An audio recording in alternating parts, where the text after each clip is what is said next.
Okay, welcome to this week's video. I wanted to talk about guilt versus conviction.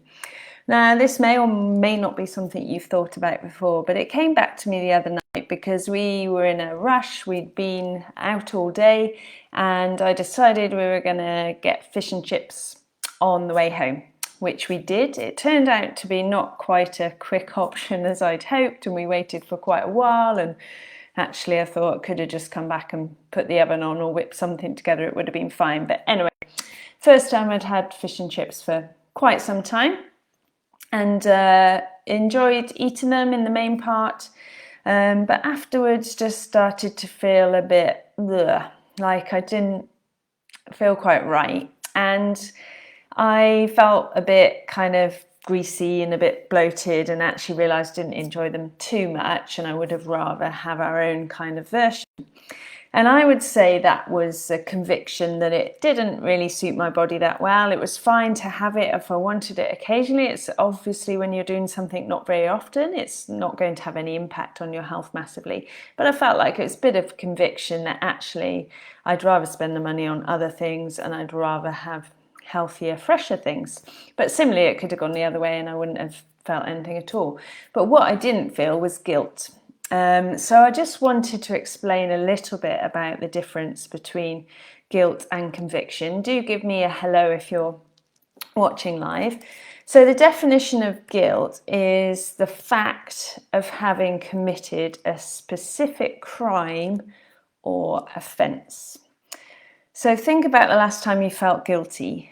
If it's anything around the area of eating something or not eating something, or perhaps not exercising, then you can see from that definition of guilt that it has no grounds. You haven't committed a crime or an offence against anyone. So where does it come from? Where does that guilt come from? It doesn't come from God, that's for sure. Does it come from your past? Have people told you in the past, oh, you shouldn't do that, you shouldn't do that? Does it come from some ridiculous rules, maybe around dieting or the way you've treated food in the past? Now, I believe conviction is God's way of encouraging us to step away from things that aren't great for us. So it's a little bit different.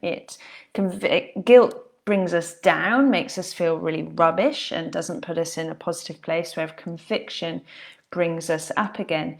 And you'll probably notice that guilt is quite instant. It can be in the instant and it can be quite short term as well. It can just be around the moment that you're doing stuff, or it can last a little bit longer, but conviction might come a bit later.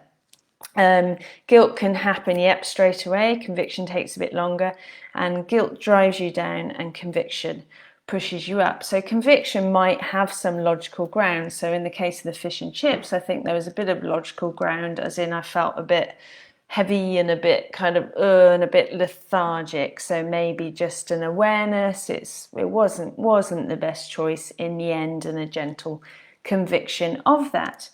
So how do you stop feeling guilty? How can you turn it around, something more positive? Well, you need to find the root and work out where it's coming from.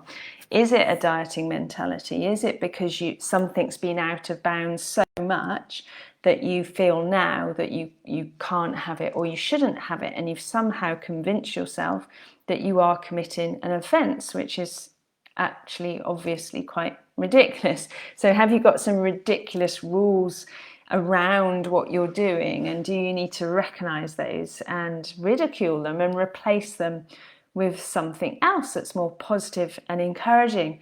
Or is it because actually the thing that you're feeling guilty about is happening quite a lot and you're actually quite bound to it, and therefore maybe conviction is creeping in? So can you use that conviction then to something more positive?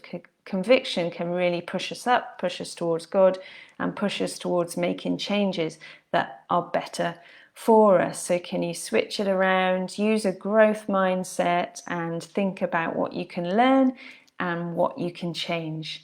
And if it's just guilt and has no grounds, and it's not repeated behaviours that are a concern, then you need to just bat it away and replace it with some more positive thinking. So try and distinguish, is it guilt that has no grounds, has no justification, or is it conviction that actually there is a bit of a ground in reality and perhaps it's God leading you towards a healthier kind of lifestyle.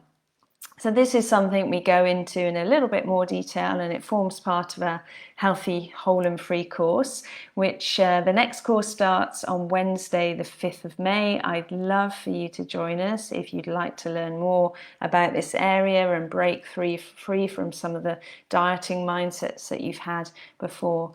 Also next week, so the week starting the 26th of April, I'm running 3 webinars about stopping dieting and letting God be in more control of food and the way that you're eating, so that you can find freedom and fun and flexibility again in that area. So I'd love to see you on either the course or the webinar if that's of interest to you.